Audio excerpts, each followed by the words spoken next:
Hi అండి అందరికీ. అందరూ ఎలా ఉన్నారు? మనం తరచుగా ఇంట్లో శనగలు ఉడకబెట్టుకుంటూ ఉంటాం గదండీ! ఇలా ఉడికించినప్పుడు ఈ శనగల్లో మిగిలిన వాటర్‌ని మనం వేస్ట్‌గా పారబోస్తూ ఉంటాం గదా! అలా పడేయకుండా వీటిలతో మీకొక మంచి రెసిపీ చేసి చూపిస్తానండి.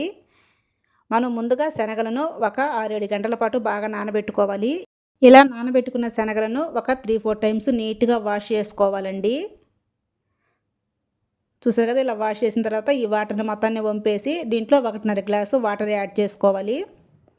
ఇలా వాటర్ పోసిన తర్వాత దీన్ని స్టవ్ మీద పెట్టి ఉడికించుకోవాలండి.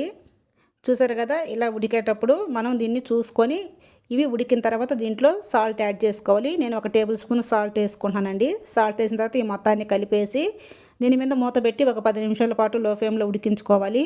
చూసారు కదా! ఉడికిపోయినాయండి. ఈ వాటర్‌ని ఇప్పుడు ఒక గిన్నెలోకి తీసుకోవాలి.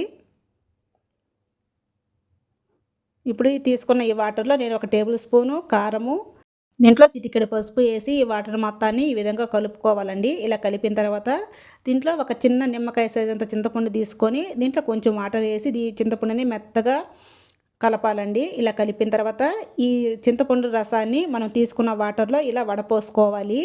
ఇలా పోసిన తర్వాత ఈ మొత్తాన్ని ఒకసారి కలుపుకోవాలండి. ఇలా కలిపిన తర్వాత మీకు పుల్లగా అనిపిస్తే కొంచెం వాటర్ యాడ్ చేసుకోండి. ఇప్పుడు దీంట్లోకి మనం పోపు పెట్టుకుందాం. ముందుగా స్టవ్ వెలిగించి గిన్నె పెట్టి దీంట్లో ఒక 3 టేబుల్ స్పూన్ దాకా ఆయిల్ వేసుకుందామండి. ఆయిల్ హీటెక్కిన తర్వాత మనం ఒక టీ స్పూను ఆవాలు వేసుకుందామండి. ఆవాలు ఫ్రై అయిన తర్వాత దీంట్లోకి ఒక సన్నగా తరిగి పెట్టుకుని ఆనియన్స్ వేసుకొని ఫ్రై చేసుకుందాం.